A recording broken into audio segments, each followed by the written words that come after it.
ನಮಸ್ಕಾರ ಸ್ನೇಹಿತರ. ಇಲ್ಲಿ ಮಹಿಳೆಯರಿಗೆ ಬಿಗ್ ಶಾಕ್ ಕೊಟ್ಟಿರ್ತಕ್ಕಂಥದ್ದು ಹೌದು ಸ್ನೇಹಿತರೆ. ಯಾರ್ಯಾರು ಫ್ರೀ ಬಸ್ ಗಳನ್ನ ಯೂಸ್ ಮಾಡ್ಕೊಳ್ತಾ ಇದ್ರಿ ಎಲ್ಲರಿಗೂ ಕೂಡ ಬಿಗ್ ಶಾಕ್ ಅಂತಾನೆ ಹೇಳ್ಬೋದು. ಹೌದು, ಇಲ್ಲಿ ಮಹಿಳೆಯರಿಂದಾನೇ ಅಭಿಪ್ರಾಯ ಬರ್ತಾ ಇದೆ ಫ್ರೀ ಬಸ್ ಗಳನ್ನ ಬಂದ್ ಮಾಡಿ ಅಂತ. ಯಾಕೆ ಈ ರೀತಿ ಅಭಿಪ್ರಾಯ ವ್ಯಕ್ತಪಡಿಸ್ತಾ ಇದಾರೆ? ಇದರಿಂದ ಯೂಸ್ ಆಗ್ತಾ ಇದೆಯಾ ಇಲ್ವಾ? ಅನಾನುಕೂಲನೇ ಹೆಚ್ಚಾಗ್ತಾ ಇದೆಯಾ? ಹೌದು ಸ್ನೇಹಿತರೆ, ಇದರಿಂದ ಅನುಕೂಲಕ್ಕಿಂತ ಅನಾನುಕೂಲನೇ ಹೆಚ್ಚಾಗ್ತಾ ಇರುವಂತದ್ದು. ಹಾಗಾದ್ರೆ ಬನ್ನಿ, ಅನಾನುಕೂಲ ಏನೇನ್ ಆಗ್ತಾ ಇದೆ, ಅನುಕೂಲ ಇದರಿಂದ ಏನೇನಿದೆ, ಇದೆಲ್ಲ ಕೂಡ ನಾವು ತಿಳ್ಕೊಳ್ಳೋಣ. ಅದೇ ರೀತಿಯಾಗಿ ಈಗ ಮಧ್ಯೆ ಫ್ರೀ ಬಸ್ ನಲ್ಲಿ ಮೇಲಿಂದ ಮೇಲಕ್ಕೆ ಸುದ್ದಿ ಬರ್ತಾನೆ ಇರತ್ತೆ, ಬಂದ್ ಮಾಡಿ ಅಂತ ಹೇಳ್ಬಿಟ್ಟು. ಈಗ ವಿರೋಧ ಪಕ್ಷದವ್ರು ಹೇಳ್ತಾ ಇದ್ರೆ, ಈಗ ಮಹಿಳೆಯರು ಖುದ್ದಾಗೆ ಹೇಳ್ತಾ ಇದಾರೆ. ಯಾಕೆ ಈ ರೀತಿ ಹೇಳ್ತಾ ಇದಾರೆ? ಇದಕ್ಕೆಲ್ಲ ಸಂಬಂಧಪಟ್ಟಂತಹ ಮಾಹಿತಿಯನ್ನ ಒಂದೊಂದಾಗಿ ತಿಳಿತಾ ಹೋಗೋಣ. ಮಹಿಳೆಯರು ಮುಖ್ಯವಾಗಿ ತಿಳ್ಕೊಳ್ಳೇಬೇಕು. ನೀವು ನೋಡ್ಲಿಲ್ಲಪ್ಪ ಅಂದ್ರೂ ನೋಡ್ಲೇಬೇಕು, ಯಾಕಂದ್ರೆ ಬಹಳ ಇಂಪಾರ್ಟೆಂಟ್ ಟಾಪಿಕ್. ಬಂದ್ ಆಗತ್ತಾ ಇಲ್ವಾ ಅನ್ನೋದನ್ನ ಕೂಡ ತಿಳಿಸ್ತೀನಿ. ಸೊ ಬಂದ್ ಆಗುವಂತಹ ಚಾನ್ಸಸ್ ಇದನ್ನ ಅನ್ನುವಂಥದ್ದನ್ನ ನೋಡೋಣ. ಆದಷ್ಟು ವಿಡಿಯೋನ ಕೊನೆವರೆಗೂ ವಾಚ್ ಮಾಡಿ. ಚಾನಲ್ಗೆ ಸಬ್ಸ್ಕ್ರೈಬ್ ಮಾಡಿಲ್ಲ ಅಂದ್ರೆ ಸಬ್ಸ್ಕ್ರೈಬ್ ಮಾಡ್ಕೊಳ್ಳಿ. ಈಗ ನಾವು ಡೈರೆಕ್ಟ್ ಆಗಿ ಟಾಪಿಕ್ ಗೆ ಬಂದ್ಬಿಡೋಣ. ವೀಕ್ಷಕರೇ, ಈ ಒಂದು ಫ್ರೀ ಬಸ್ ಏನ್ ಜಾರಿ ಆಗಿದೆ, ಮಹಿಳೆಯರಲ್ಲಿ ಜಗಳಗಳು, ಬಡದಾಟಗಳು ಸ್ಟಾರ್ಟ್ ಆಗ್ಬಿಟ್ಟಿದೆ ಅಂತ ಹೇಳ್ಬಹುದು. ಅದು ಬಸ್ಗಳಲ್ಲಿ, ಹೊರಗಡೆ ಅಲ್ಲ, ಬಸ್ಗಳಲ್ಲಿನೇ ಪ್ರಾರಂಭವಾಗ್ತಕ್ಕಂಥದ್ದು. ಇದು ಕೂಡ ಮತ್ತೆ ಘಟನೆ ಸಂಭವಿಸ್ತಾ ಇದೆ. ಅದರಲ್ಲಿ ಮುಖ್ಯವಾಗಿ ಇಲ್ಲಿ ಒಂದು ವಿಷಯ ಹೇಳ್ತೀನಿ ಕೇಳಿ. ಇದರಿಂದ ಅನುಕೂಲನ ಅನಾನುಕೂಲನ ನಾವು ವಿಚಾರ ಮಾಡ್ತಾ ಹೋದ್ರೆ, ಇಲ್ಲಿ ನಿಮ್ಮ ಗಂಡಂದಿರಿರ್ತಾರೆ, ನಿಮ್ಗಂತೂ ಫ್ರೀ ಸಿಗ್ತಾ ಇದೆ, ನಿಮ್ಮ ಗಂಡಂದಿರಿಗೆ ಬೆಲೆ ಏರಿಕೆ ಆಗಿದೆ. ಇದರಿಂದ ನಿಮ್ಮ ಗಂಡಂದಿರಿಗೆ ಬೆಲೆಗೆ ಏರಿಕೆ ಆಗಿರ್ತಕ್ಕಂಥದ್ದು ಫ್ರೀ ಬಸ್ ನೀವು ಪಡಿತಾ ಇದ್ರಿ ಅಂತ ಹೇಳ್ಬಿಟ್ಟು, ಅದರಲ್ಲಿ ಏನಾಗ್ತಾ ಇದೆ ಅಂದ್ರೆ ನಿಮ್ಮ ಹಣವನ್ನ ನಿಮಗೆ ಕೊಡ್ತಾ ಇದೆ ಇದು ಒಂದು ಸರ್ಕಾರ. ನಿಮ್ಮ ಹಣವನ್ನ ತೆಗೆದುಕೊಂಡು, ನಿಮ್ಮ ಗಂಡಂದಿರ ಹಣವನ್ನ ತೆಗೆದುಕೊಂಡು ನಿಮಗೆ ಫ್ರೀ ಕೊಡ್ತಾ ಇದೆ. ಇದು ಒಂದ್ ಕಡೆ ಆದ್ರೆ, ಇನ್ನು ನಿಮ್ಮ ಗಂಡಂದಿರು ಬಸ್ ನಲ್ಲಿ ಏನಾದ್ರೂ ಕೆಲಸ ಕಾರ್ಯಗಳಿಗೆ ಹೋಗ್ತಾ ಇದ್ರೆ, ದಿನನಿತ್ಯ ಹೋಗ್ತಕ್ಕಂತಹ ಜಾಬ್ಗೆ ಹೋಗ್ತಾ ಇದ್ರೆ, ಅಲ್ಲಿ 60 ಸೀಟ್ಗಳು, ಈಗ ಎಕ್ಸಾಂಪಲ್ ಹೇಳ್ತಾ ಇದ್ದೀನಿ, ಮಹಿಳೆಯರೇ ಇರ್ತಾರಂತ ಅನ್ಕೊಳ್ಳಿ. 60% ಟೋಟಲಿ ಹಿಡಿಸ್ತದೆ. ಅದರಲ್ಲಿ 60 ಜನರಲ್ಲಿ 45ರಿಂದ 50 ಜನರು ಬರೀ ಮಹಿಳೆಯರೇನೆ ಇರ್ತಾರೆ. ಇನ್ನು 5ರಿಂದ 10 ಜನ ಮಾತ್ರ ಪುರುಷರು ಇರ್ತಾರೆ. ಸೊ ಅಷ್ಟೊಂದು ಪುರುಷರಿಗೆ ಸ್ಥಳ ಸಿಗ್ತಾ ಇಲ್ಲ, ಅಂದ್ರೆ ಜಾಗ ಸಿಗ್ತಾ ಇಲ್ಲ ಬಸ್ಗಳಲ್ಲಿ. ಅಷ್ಟೊಂದು ಫ್ರೀ ಆಗಿ ಬಸ್ ಗಳನ್ನ ಯೂಸ್ ಮಾಡ್ಕೊಳ್ತಾ ಇದಾರೆ ಮಹಿಳೆಯರು. ಇದರಿಂದ ಆ ಪುರುಷರಿಗೂ ಕೂಡ ಪ್ರಾಬ್ಲಮ್. ಇನ್ನು ಮಹಿಳೆಯರಲ್ಲಿನೇ ಹಿರಿಯ ಮಹಿಳೆಯರಿಗೆ ತೊಂದರೆ ಆಗ್ತಾ ಇರುವಂತದ್ದು. ಅವರಿಗೆ ನಿಂತ್ಕೊಳ್ಳಿಕ್ ಬರೋದಿಲ್ಲ, ಕುಂಡ್ರಲಿಕ್ಕೂ ಕೂಡ ಸ್ಥಳ ಸಿಗೋದಿಲ್ಲ, ನಿಂತ್ಕೊಂಡೇ ಹೋಗ್ಬೇಕು, ವಯಸ್ಸಾಗಿರತ್ತೆ. ಈ ರೀತಿ ಕೂಡ ಪ್ರಾಬ್ಲಮ್ ಆಗತ್ತೆ. ಇನ್ನು ವಯಸ್ಸಾದ ವೃದ್ಧರಿಗೆ, ಅಜ್ಜಿಯರಿಗೆ ಇಬ್ರಿಗೂ ಕೂಡ ಪ್ರಾಬ್ಲಮ್ ಇದ್ದೇ ಇರತ್ತೆ. ಇನ್ನು ಇದಕ್ಕಿಂತ ಹೆಚ್ಚಾಗಿ, ಈಗ ಯಾವ ಮಹಿಳೆ, ನೀವು ಈಗ ಹೊಂಟಿದ್ದೀರಂತ ಅನ್ಕೊಳ್ಳಿ ಬಸ್ ನಲ್ಲಿ, ನಿಮ್ಮ ಮಕ್ಕಳೇ ಫ್ರೀ ಈ ಒಂದು ಬಸ್ ಗಳಲ್ಲಿ ಫ್ರೀ ಆಗಿನೇ ಹೋಗ್ತಾ ಇದಾರೆ ಅಂತ ಅನ್ಕೊಳ್ಳಿ. ಹೆಣ್ಮಕ್ಳು ಅಥವಾ ಗಂಡ ಮಕ್ಕಳಿದ್ದಾರೆ, ಅವರು ಪಾಸ್ ತಕ್ಕೊಂಡು ಶಾಲೆಗಳಿಗೆ ಹೊಂಟಿದಾರ ಅಂತ ಅನ್ಕೊಳ್ಳಿ, ಶಾಲಾ ಕಾಲೇಜ್ಗಳಿಗೆ. ಅವ್ರಿಗೆ ಹೋಗ್ಲಿಕ್ಕೆ ಸರಿಯಾಗಿ ಬಸ್ ಸಿಗ್ತಾ ಇಲ್ಲ, ಯಾಕಂದ್ರೆ ಬಸ್ ರಶ್ ಆಗಿರತ್ತೆ, ಬಸ್ ನಿಲ್ಸೋದಿಲ್ಲ. ಬಸ್ ತುಂಬಿದ್ರೆ ಮತ್ತೆ ಇಲ್ಲಿಂದ ಕರ್ಕೊಂಡು ಹೋಗ್ಬೇಕು. ಕಂಡಕ್ಟರ್ ಆಗಿರ್ಲಿ, ಡ್ರೈವರ್ ಗಳಾಗಿರ್ಲಿ, ಅವ್ರದ್ದೇನ್ ತಪ್ಪಿರೋದಿಲ್ಲ. ಇಲ್ಲಿ ಹೆಚ್ಚಿನ ಪ್ರಮಾಣದಲ್ಲಿ ಮಹಿಳೆಯರು ಫ್ರೀ ಬಸ್ ಗಳನ್ನ ಯೂಸ್ ಮಾಡ್ಕೊಳ್ತಾ ಇದ್ದಾರೆ. ಇದಕ್ಕಿಂತ ಇಂಪಾರ್ಟೆಂಟ್ ಏನಪ್ಪಾ ಅಂದ್ರೆ, ಈಗ ವಿದ್ಯಾರ್ಥಿಗಳಂತೂ ಪ್ರಾಬ್ಲಮ್ ಆಗ್ತಾನೆ ಇದೆ, ಅದೇ ರೀತಿಯಾಗಿ ವೃದ್ಧರಿಗೆ ಪ್ರಾಬ್ಲಮ್ ಆಗ್ತಾ ಇದೆ. ಇದರಿಂದ ಇನ್ನೊಂದು ಏನಪ್ಪಾ ಅಂದ್ರೆ, ರಿಕ್ಷಾ ಚಾಲಕರಿಗೆ, ನಿಮ್ಮ ಗಂಡಂದಿರು ರಿಕ್ಷಾ ಚಾಲಕರಾಗಿದ್ರೆ ಅವ್ರಿಗೂ ಕೂಡ ತೊಂದರೆ ಉಂಟಾಗ್ತಾ ಇದೆ.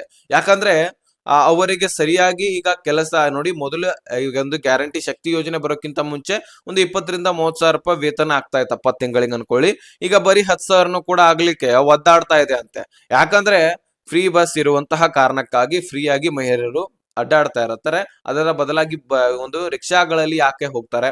ಸೊ ಹಣ ಕೊಟ್ಟು ಹೋಗೋದು ಬದಲಾಗಿ ಆಧಾರ್ ಕಾರ್ಡ್ ತೋರಿಸಿ ಫ್ರೀ ಆಗಿ ಹೋಗ್ತಾವಂಪ ಅಂತ ಹೇಳ್ಬಿಟ್ಟು ಸೂಚನೆಯನ್ನ ಕೊಡ್ತಾರ, ಅಷ್ಟೇ ಮಾತೇನಿಲ್ಲ. ಇದರಿಂದ ರಿಕ್ಷಾ ಚಾಲಕರಿಗೂ ಕೂಡ ತೊಂದರೆ ಉಂಟಾಗ್ತಾ ಇರುವಂತದ್ದು. ಅದರಲ್ಲಿ ಮುಖ್ಯ ಕಂಡಕ್ಟರ್ ಗಳಿಗೂ ಕೂಡ ಕುಂಡ್ರಲಿಕ್ಕೆ ಸ್ಥಳ ಸಿಗೋದಿಲ್ಲ. ಡ್ರೈವರ್ ಅಂತೂ ಕುಂತ್ಕೊಂಡಿರ್ತಾರೆ, ಆದ್ರೆ ರೇಷ್ ಆಗ್ತಾ ಇರತ್ತೆ, ಒಳಗಡೆ ಗಾಳಿ ಆಗೋದಿಲ್ಲ, ಸಿಕ್ಕಾಪಟ್ಟೆ ತೊಂದರೆ ಅವ್ರಿಗೆ. ಅವ್ರ ತ್ರಾಸ್ ಅವ್ರಿಗೆ ಗೊತ್ತು. ಇದನ್ನ ಅವರಲ್ಲಿ ಜಾಗದಲ್ಲಿ ವಿಚಾರ ಮಾಡಿದ್ರೆ ನಮಗ್ ಗೊತ್ತಾಗತ್ತೆ, ಅಷ್ಟೊಂದು ರೇಷ್ ಆಗಿರತ್ತೆ. ಹಾಗಾಗಿ ಇದರಿಂದ ಅನಾನುಕೂಲ ಹೆಚ್ಚಾಗ್ತಾ ಇರುವಂತದ್ದು. ಇದಕ್ಕಿಂತ ಇಂಪಾರ್ಟೆಂಟ್ ಏನಪ್ಪಾ ಅಂದ್ರೆ, ಇಲ್ಲಿ ಮೇನ್ ಟಾಪಿಕ್ ಬರ್ತೀನಿ ವೀಕ್ಷಕರ. ಇಲ್ಲಿ ಹೆಣ್ಣು ಮಕ್ಕಳಲ್ಲಿನೇ ಜಗಳಗಳು ಸೀಟ್ಗಳಿಗಾಗಿ ಆಗ್ತಾ ಇರ್ತಕ್ಕಂಥದ್ದು. ಹೌದು, ಈಗ ನೋಡಿ, ಆ ಬಸ್ಗಳು ರೆಶ್ ಆಗತ್ತೆ ಬನ್ನಪ್ಪ ಅಂತ ಹೇಳ್ಬಿಟ್ಟು ಕಿಟಕಿಯಲ್ಲಿಂದ ಕರ್ಚೀಪ್ ಗಳನ್ನ ಎಸೆಯೋದು, ಅಥವಾ ಬ್ಯಾಗ್ ಗಳನ್ನ ಆ ಸೀಟ್ ಗಳಲ್ಲಿ ಎಸೆಯೋದು. ಇದರಿಂದ ಒಂದು ಪ್ರಾಬ್ಲಮ್ ನಿಮ್ಗೆ ಇಂಪಾರ್ಟೆಂಟ್ ಕ್ರಿಯೇಟ್ ಆಗ್ಬೋದು. ಬಸ್ಗಳಲ್ಲಿ ಕಿಸೆಗಳವರು ಕೂಡ ಇರ್ತಾರೆ, ಅಥವಾ ಬ್ಯಾಗ್ ಗಳ ಕಳ್ಳರು ಕೂಡ ಇರ್ತಾರೆ. ನೀವು ಬ್ಯಾಗ್ ಗಳನ್ನ ಎಸಿತೀರಿ, ಒಳಗಡೆ ಬರುವಂತಹ ಸಂದರ್ಭದಲ್ಲಿ ಬಸ್ ಯಾವನ ಬಂದು ಅದನ್ನ ತೆಗೆದುಕೊಂಡು ಹೋಗೋದಾಗಿರ್ಲಿ, ಅಥವಾ ಯಾವ ಮಹಿಳೆಯರು ಕೂಡ ಆ ಬ್ಯಾಗ್ ನಲ್ಲಿ ಬಂಗಾರ ಆಗಿರ್ಲಿ, ಅಥವಾ ನೀವು ಹಣಗಳನ್ನಾಗಿರ್ಲಿ, ಪರ್ಸ್ ಗಳನ್ನಾಗಿರ್ಲಿ ಇಟ್ಟಿರ್ತೀರಿ. ಬಂಗಾರ ಇಡ್ಲಿಲ್ಲಪ್ಪ ಅಂದ್ರೂ ಪರ್ಸ್ ಗಳನ್ನ ಇಟ್ಟಿರ್ತೀರಿ, ನಿಮ್ಮ ಹಣ ಮೊಬೈಲ್ ಗಳನ್ನ ಇಟ್ಟಿರ್ತೀರಿ. ಅದಕ್ಕೋಸ್ಕರ ಅದನ್ನ ಬ್ಯಾಗ್ ಅನ್ನ ತೆಗೆದುಕೊಂಡು ಹೋದ್ರೆ ನಿಮಗೆ ಇದು ಪ್ರಾಬ್ಲಮ್ ಅಲ್ವಾ? ನಿಮ್ಮ ಒಂದು ಹಣ ಹೋಗದಂಗ ಆಗತ್ತೆ. ಬರೀ ಒಂದ್ ಸೀಟ್ ಒಂದು ಸ್ವಲ್ಪ ಒಳಗಡೆ ಹೋಗೋದೇನ ಇದೆ, ಆ ಕಿಟಕಿಯಲ್ಲಿಂದ ಎಸಿತೀರಿ, ಅದನ್ನ ತೆಗೆದುಕೊಂಡು ಇನ್ಯಾವನು ಹೋದ್ರೆ ಅದರಿಂದ ನಿಮಗೆ ತೊಂದರೆ ಉಂಟಾಗೋದು, ಹೌದಲ್ವಾ? ಅದಕ್ಕೋಸ್ಕರ ಇದರಿಂದ ಜಗಳಗಳು ಕೂಡ ಆಗ್ತಾ ಇದೆ. ಈಗ ಸೀಟ್ ನಾನು ಖರ್ಚೀಪ್ ಒಗ್ದಿದ್ದೀನಿ, ಅದನ್ನ ತೆಗೆದು ಮತ್ತೆ ಅವನು ಬಂದು ಕುಂತ್ರೆ, ಮತ್ತೆ ಅವಳು ಬಂದ್ರು ಕೂತ್ರೆ, ಇದು ನನ್ ಸೀಟು, ನನ್ ಖರ್ಚೀಪ್ ಮೊದಲೇ ಒಗ್ದಿದ್ದೀನಿ, ಅಥವಾ ಬ್ಯಾಗ್ ಗಳನ್ನ ಇಟ್ಟಿದ್ದೀನಿ, ನನ್ ಸೀಟ್ ಅಂತ ಹೇಳ್ಬಿಟ್ಟು ಈ ರೀತಿ ಕಚ್ಚಾಡೋದು ಈ ರೀತಿ ನಡೀತಾನೆ ಇದೆ. ಪ್ರತಿನಿತ್ಯನೂ ಕೂಡ ಪ್ರತಿ ಒಂದಲ್ಲ ಒಂದು ಸ್ಥಳದಲ್ಲಿ ನಡೀತಾನೆ ಇದೆ ಅಂತೆ. ಹಾಗಾಗಿ ಇದರಿಂದ ಹೆಚ್ಚಾಗಿ ಅನಾನುಕೂಲನೆ ಉಂಟಾಗ್ತಾ ಇದೆ. ಇದರಿಂದ ನಿಮಗೆ ಏನ್ ಅನಿಸ್ತಾ ಇದೆ? ನಿಮ್ಮ ಅಭಿಪ್ರಾಯವನ್ನ ತಿಳಿಸಿ. ಇದರಿಂದ ಸಾರಿಗೆ ಇಲಾಖೆದವರು ಅಂತೂ ಬೇಸತ್ತು ಹೋಗಿದ್ದಾರೆ. ಇಲ್ಲಿ ಸರ್ಕಾರ ಬೇಸತ್ತಿಲ್ಲ, ಆದ್ರೆ ಸಾರಿಗೆ ಇಲಾಖೆ ಅಂತೂ ಬೇಸತ್ತು ಹೋಗಿದೆ. ಅವರಿಗೆ ಕೂಡ ಈಗ 4,000 ಕೋಟಿಗಿಂತ ಹೆಚ್ಚಿನ ಹಣವನ್ನ ಕೊಡಬೇಕಾಗಿತ್ತು, ಸರ್ಕಾರ ಇನ್ನೂ ಕೂಡ ಕೊಟ್ಟಿಲ್ಲ.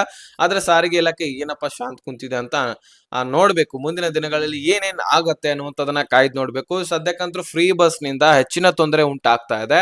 ಇದರಿಂದ ನಿಮ್ಮ ಅಭಿಪ್ರಾಯ ಏನು ಅನ್ನುವಂಥದ್ದನ್ನ ತಿಳಿಸಿ. ಇದು ಬಂದ್ ಆಗ್ಬೇಕಾ ಇಲ್ವಾ ಅನ್ನುವಂಥದ್ದನ್ನ ಕಮೆಂಟ್ ಮಾಡಿ ತಿಳಿಸಿ. ಈಗಾಗಲೇ ಆಲ್ರೆಡಿ ಬಹಳಷ್ಟು ಮಹಿಳೆಯರು ಇದನ್ನ ಬಂದ್ ಮಾಡಿ ನಡೆಯುತ್ತೆ ಅಂತ ಹೇಳಿದ್ದಾರೆ. ನಮ್ಮ ಅಭಿಪ್ರಾಯ ಕೇಳೋದಾದ್ರೆ ಓನ್ ಅಭಿಪ್ರಾಯ, ಗೃಹಲಕ್ಷ್ಮಿ ಹೊರತುಪಡಿಸಿ ಬೇರೆ ಬೇರೆ ಯೋಜನೆಗಳನ್ನ ಬಂದ್ ಮಾಡಿದ್ರೆ ನಡೆಯುತ್ತೆ. ಆದ್ರೆ ಆದ್ರೆ ಇನ್ನೊಂದು ಏನಪ್ಪಾ ಅಂದ್ರೆ ಬೆಲೆ ಏರಿಕೆ ಏನೇನಾಗಿದೆ, ಈಗ ಹಾಲಿನ ಬೆಲೆ ಏರಿಕೆ, ಈ ಒಂದು ಡೀಸೆಲ್ ಪೆಟ್ರೋಲ್ ಬೆಲೆ ಏರಿಕೆ, ಅದೇ ರೀತಿಯಾಗಿ ಟಿಕೆಟ್ ದರ ಏರಿಕೆ ಆಗಿದೆಯಲ್ಲ ಪುರುಷರಿಗೆ, ಅದೇ ರೀತಿಯಾಗಿ ಮೆಟ್ರೋದಲ್ಲಿ ಹೆಣ್ಮಕ್ಳಾಗಿರ್ಲಿ ಪುರುಷರಾಗಿರ್ಲಿ ಎಲ್ಲರಿಗೂ ಕೂಡ ಏರಿಕೆ ಆಗಿದೆ. ಅದೇ ರೀತಿಯಾಗಿ ವಿಧಾನಸೌಧಗಳಲ್ಲಿ ಕಾಗದ ಪತ್ರಗಳ ಏರಿಕೆ ಆಗಿದೆ. ಅದೇ ರೀತಿಯಾಗಿ ಹಣ್ಣು ಹಂಪಲಗಳಾಗಿರ್ಲಿ ಅಥವಾ ಯಾವುದೇ ನಾವು ಐಟಮ್ಸ್ ಗಳನ್ನ ತೆಗೆದುಕೊಳ್ಳಲ್ಲ, ಎಲ್ಲದರಲ್ಲಿ ಒಂದೊಂದು ಸ್ವಲ್ಪ ಹೆಚ್ಚಳ ಆಗಿದೆ. ಹಾಗಾಗಿ ಎಲ್ಲ ಬೆಲೆ ಏರಿಕೆ ಮೊದಲು ಹೇಗಿತ್ತು ಹಾಗಾಗ್ಬೇಕು. ಆಗ ಮಾತ್ರ ಗ್ಯಾರಂಟಿ ಯೋಜನೆಗಳನ್ನ ಬಂದ್ ಆಗ್ಬೇಕು. ಗೃಹಲಕ್ಷ್ಮಿ ಯೋಜನೆ ಮಾತ್ರ ಇರಬೇಕು. ಗೃಹಲಕ್ಷ್ಮಿ ಯೋಜನೆಯಲ್ಲಿ ಇನ್ನೊಂದು 1,000 ಹೆಚ್ಚಳ ಮಾಡಿ 3,000 ಕೊಟ್ಟರು ನಡೆಯುತ್ತೆ. ಇದರಿಂದ ಮತ್ತಷ್ಟು ಮಹಿಳೆಯರಿಗೆ ಹೆಲ್ಪ್ ಆಗ್ತಾ ಇದೆ. ಯಾಕಂದ್ರೆ ಇದರಿಂದ ಮಹಿಳೆಯರು ಸಾಕಷ್ಟು, ಒಬ್ಬೊಬ್ರು ಮನೆ ನೋಡಿದಿರಿ, ಅತ್ತೆ ಸೊಸೆ ಬೋರ್ವೆಲ್ ಗಳನ್ನ ಹೊಡ್ಸ್ಕೊಂಡಿದ್ದಾರೆ, ಬೋರ್ವೆಲ್ ಹೊಡ್ಸ್ಕೊಂಡಿರ್ತಕ್ಕಂಥದ್ದು. ಅದೇ ರೀತಿಯಾಗಿ ಮತ್ತೆ ಈಗ ಈ ಒಂದು ಮಹಿಳೆಯರಿಂದನೇ ಒಂದು ಅಂಗಡಿಗಳನ್ನ, ಕಿರಾಣಿ ಶಾಪ್ ಗಳನ್ನ ಅಥವಾ ಗಿರಣಿಗಳನ್ನ, ಹಿಟ್ಟಿನ ಗಿರಣಿಗಳನ್ನ ಇಡೋದಾಗಿರ್ಲಿ, ಈ ರೀತಿ ಸಾಕಷ್ಟು ತಮ್ಮ ವಿದ್ಯಾಭ್ಯಾಸಕ್ಕಾಗಿ ಒಂದು ತಮ್ಮ ಮಕ್ಕಳ ವಿದ್ಯಾಭ್ಯಾಸಕ್ಕಾಗಿ ಶಾಲಾ ಕಾಲೇಜ್ಗಳ ಫೀಸ್ ಗಳನ್ನ ಕಟ್ಟೋದಾಗಿರ್ಲಿ, ಇಷ್ಟು ಸಾಕಷ್ಟು ಹೆಲ್ಪ್ ಆಗ್ತಾ ಇದೆ ಇದರಿಂದ. ಅದಕ್ಕೆ ಇದರಲ್ಲಿ ಹೆಚ್ಚಳ ಮಾಡಿದ್ರೆ ನಡೆಯುತ್ತೆ.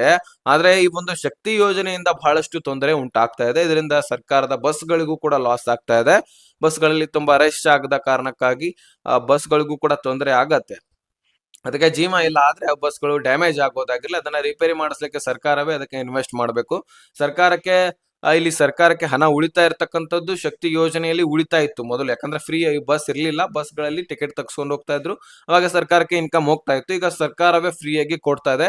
ಅದಕ್ಕೋಸ್ಕರ ಸರ್ಕಾರದ ಆರ್ಥಿಕ ಪರಿಸ್ಥಿತಿಗೂ ಕೂಡ ಹದಗೆಡ್ತಾ ಇದೆ. ಈ ಕಡೆ ನಮ್ಮಿಂದ ಹಣನೇ ತೆಗೆದುಕೊಂಡು ನಮಗೆ ಕೊಡ್ತಾ ಇದ್ದಾರೆ, ಇದು ನಮಗೂ ಕೂಡ ಪ್ರಾಬ್ಲಮ್. ಇದರಿಂದ ಎಲ್ಲರಿಗೂ ಕೂಡ ಪ್ರಾಬ್ಲಮ್ ಆಗ್ತಾ ಇರ್ತಕ್ಕಂಥದ್ದು. ಇದನ್ನ ಒಂದ್ ಸ್ವಲ್ಪ ಸೂಕ್ಷ್ಮವಾಗಿ ವಿಚಾರ ಮಾಡಿ ಇದು ಸರಿನಾ ತಪ್ಪಾ ಅನ್ನುವಂಥದ್ದನ್ನ ಕಮೆಂಟ್ ಮಾಡಿ ತಿಳಿಸಿ. ಇಷ್ಟು ನಿಮಗೆ ಲೇಟೆಸ್ಟ್ ಆಗಿ ಶಕ್ತಿ ಯೋಜನೆ ಬಗ್ಗೆ ಮಾಹಿತಿ ಇತ್ತು ತಿಳಿಸ್ತೀನಿ. ಅರ್ಥ ಆಗಿದ್ರೆ ನೆಕ್ಸ್ಟ್ ಮಾಹಿತಿ ಸಿಗೋಣ. ಅಲ್ಲಿ ತನಕ ಬಾಯ್ ಬಾಯ್, ಟೇಕ್ ಕೇರ್ ಫ್ರೆಂಡ್ಸ್.